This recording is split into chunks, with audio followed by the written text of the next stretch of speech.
Hey everyone, Ryan here, or MandRproductions, and welcome to the best LEGO Mocs for November 2020. I have missed a couple months of this series, but we are finally back. All of the Mocs will be linked down below in the description in order of appearance. If you want to check out any of the original creators of them, certainly do so with the links below. Also, if you guys enjoy the Moc video... if you guys enjoyed this video, a like would be greatly appreciated, and if you have a favorite Moc, make sure you comment it down below. If you have a Moc that you think could be the best Moc of a month in future months, you can always shoot me an email or an Instagram DM or tag me in it on Instagram, and hopefully I'll see it, and it might get added to the list. So getting started, we have a LEGO Ideas project, and I certainly would love if you guys support this project. I don't honestly think it would ever get approved, because Among Us really does a lot of killing, but Among Us is a really awesome project by Vader fan here, and he really was able to recreate all of the rooms, which honestly surprised me. This actually works really well in LEGO form, other than the fact that you can't really have the venting functionality. He still built the vents into the Moc. It looks really good. He's got all of the rooms, he's got all the little cameras, the doors that can open and close. I mean, here's a great shot of the map versus his Moc, and I mean, that's pretty spot on, I must say. I'm very impressed by this build, and I thought it was certainly worthy of having as one of the best Mocs of the month, especially with how popular and fun the game is. Speaking of Among Us, here's a quick little shot of some of the characters here from Reddit, and they look pretty good. I actually like the way these look, and they aren't quite like the minifigures that we had in our last Moc. Moving on, we have the carbon chamber here, and we'll take a quick close look at this. You can see all of the characters surrounding it, and then if we play it, you'll see that it actually has a lot of the pulsing lights, which looks amazing. So, really cool carbon chamber. I think this is a really nicely fleshed out model, obviously much bigger than the version that LEGO created a couple years back. This Captain Rex bust is one of my favorite Mocs of the month as well. Looks great. It's something that I hope LEGO will eventually do as part of their helmet line. Obviously, this is much bigger than what LEGO would do, but damn, it's a pretty cool Captain Rex bust there, even with the rangefinder attached to the side of his helmet. Another Star Wars Moc here, General Grievous as a mosaic, and wow, I must say that surprisingly, even though there's a lot of like red and orange there, it did turn out pretty well. I've actually really enjoyed seeing these mosaic Mocs start to pop up as more people have gotten those mosaics in hand and have been able to put some together. A lot of people want to know when or if LEGO will ever create another motorized set like the AT-AT, and I don't know. However, this one by JK Brickworks is really neat and something you can actually build yourself, I believe, if you order the parts online. The instructions are available somewhere, so it actually is a really neat walking AT-AT, obviously pretty small scale, but it gets the job done and the message across as to what it is, and that controller is pretty cool. So motorized AT-AT, definitely something that I would love to see come to fruition in actual LEGO, and also an awesome Moc. Now, this one is pretty legendary to me. It's the Asajj Ventress versus Anakin Skywalker duel from Star Wars The Clone Wars, the 2003 version of The Clone Wars. If you've never watched it, I would certainly recommend it. However, we have Anakin and Ventress kind of on little platforms, which is very similar to what we've seen in some of the other dueling sets from LEGO recently, namely the Kylo Ren versus Rey duel set. However, this one takes place elsewhere and looks great. Got a couple little trees, and then the stairway for like a temple behind Ventress there. This is an amazing looking Moc, and one that honestly I kind of want to build for myself. I feel like I say that a lot though when looking through these, and then end up building none of them, but I'm really impressed with this, and it's something that I would love to see LEGO actually make themselves. A lot of very cool functionality, I must say. Moving on, we have the Jack Skellington house. I thought this was going to be a LEGO set last year, but it just never turned out to be one, and damn, this thing is incredible looking. It's crazy how it actually is able to even hold itself up with so few pieces at the base, but it does. I'm not sure exactly how the inside is done, but wow, it's an incredible looking build, and they even have the minifigures out front. I assume custom minifigures from some customizer there, but yeah, love the wall, love the gate, the house, of course.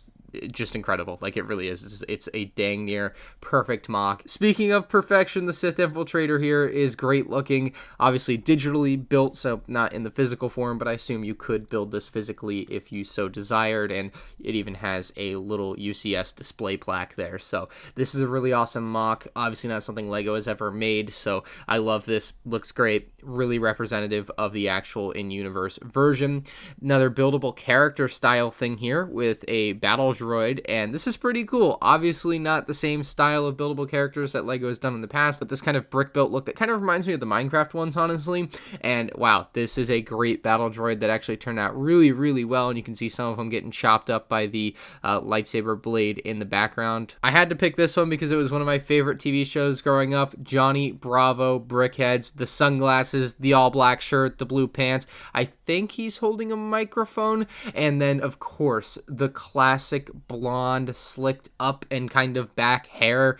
Johnny Bravo, if you've never seen it. Great cartoon, loved it as a kid. Moving on, we have the Battle of Geonosis, and oh my goodness, you got a couple of very, these look like very bulky ATTEs, right? They are definitely not the original LEGO version. These, however, are certainly the original LEGO Republic gunship from 2002. Tons of clone troopers. I'm assuming the 2002 clone troopers. That's what they look like to me from afar, and they look great. Looks like they're using the old style blasters. On the other side, you have a lot of Geonosian battle droids, as well as super battle droids, which look great opposing the clone troopers. Nice trench in between, some no man's land. You have Geonosian cannon, little spider droid. The Hellfire droids look incredible, and some Geonosian starfighters flying up above. To me, the highlight of this mock, though, is this giant thing on the right. I don't know what it's called, and I couldn't find the name on Google of anything. I was looking and looking and looking. I could not find it, but that thing looks incredible. It's something LEGO has never made in any form or fashion, but damn, it's one of those staples of Geonosis, along with like those mini Death Star things that take off and fly away, or try to fly away while the UT-ATs, I think, shoot them down. So yeah, pretty damn cool looking mock. But yeah, let me know in the comments if you know the name. Next up, SpongeBob World by Brick Grayson on Instagram. Starts out with some SpongeBob in underpants, which is a little bit weird for an entrance. You have Patrick's Rock, Squidward's house, Patrick's house, of course, and then all of these are like worked in with carnival rides, which is pretty awesome. And then the large Krusty Krab on the left, Chum Bucket, one of the buses, jellyfishing, the Flying Dutchman. You have a very large anchor down there, and I'm not sure what this is off to the very right, but wow, this incredible SpongeBob like theme park style land is so cool looking. So this is a pop-up castle. It goes from like a box and then somehow seamlessly folds out into this incredible looking building. I don't even know how these are done without breaking. Like LEGO, it just doesn't make sense that it doesn't break to me, but wow, like I've seen a few of these, but this may be one of the more impressive ones I've seen. It is ginormous and it works flawlessly. Very impressive build for sure. We have a buildable figure mock here with the Obi-Wan versus Grievous fight, and this is a really crazy cool looking one because of course building it in this larger scale is not the easiest thing to do,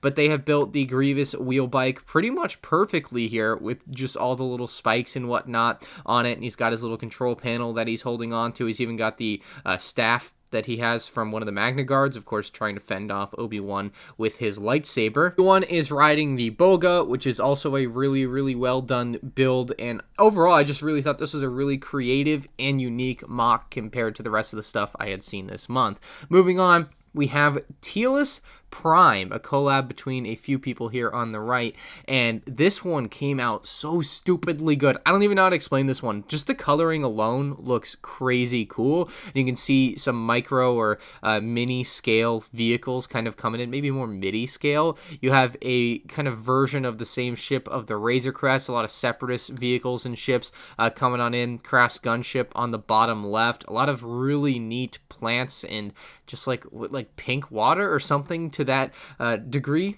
and then some sort of Republic vehicle over here, some type of freighter or frigate. Z95 Headhunter, looks like some V-Wings coming in as well, and some small buildings up here. So yeah, very, very crazy cool mock that I think turned out really, really well, and I think we have some more images of it here. Yes, we do. Wow. And oh, this is one of those droids from the Clone Wars that carries things around. I don't know their name, but I do recognize it. And there's that ATTE. Dang, so cool. Great piece usage for a lot of this stuff. Love this low angle with the turbo tank shown with the Razor Crest style vehicle flying on in. Obviously going to be a Republic one because of the coloring on it. So yeah, incredible mock. Love those MTTs as well. Moving on, we have a Lego Star Wars Jabba's sail barge around the Sarlac pit. Sail barge, of course, in a UCS style. Looks wonderful with some desert skiffs flying around it as well. Sarlac pit has tons of teeth and looks pretty menacing. I would not want to fall in there. You have Luke on the plank just about to jump into the Sarlac pit, but Obviously, it turns out differently in the movie. But yeah, this perfectly represents the scene, one that I'm pretty excited about seeing there. Next up, I thought this one was kind of funny. It's a little home gym. At least I assume it's a home gym. You have a couple dumbbell weights down here, but the bar that they have up here is actually bent, which I thought was a really nice touch because you're basically saying these weights are too heavy for the bar. I just thought it was a pretty cool little build. Moving on to one that I actually want to build myself, this UCS style Clone Wars MTT by Dave's Customs, and this is another one that the instructions are available for if you want to build it for yourself. But damn, it is a really clean look, and one that honestly, if LEGO doesn't do soon, I may go out of my way and get the instructions for to build myself. It even has the battle droids coming out, and it holds tons of battle droids. Like, that's awesome. You can see the mechanism, or at least some of the mechanism, like a scissor mechanism, up into the MTT there. Very awesome build, very cool mock there. It even, oh my god, the way it drops those droids out, just like in the movies, is just stupidly good. So very impressed by this Clone Wars style MTT. And our final mock, also by Dave's Custom, something from episode 9, something that didn't get a ton of love, but the First Order UATT. And this is something that we see very seldomly in the movie, but we do see it kind of in the background on Kijimi. I love the arm extension down at the bottom. It looks like a claw. Here's a nice back angle. I mean, it's somewhat like an ATST. It's just not. It has that third arm and a different style head. But yeah, that is a very cool mock. And that is going to do it for the best mocks of November 2020. If you guys enjoyed this showcase video, of course, a like is greatly appreciated. And you should certainly check out the links down below to the creators of these mocks. Again, they are linked in order of appearance. And if new to the channel, make sure you subscribe. Thank you all for watching. I'll see you on the next one. Peace out.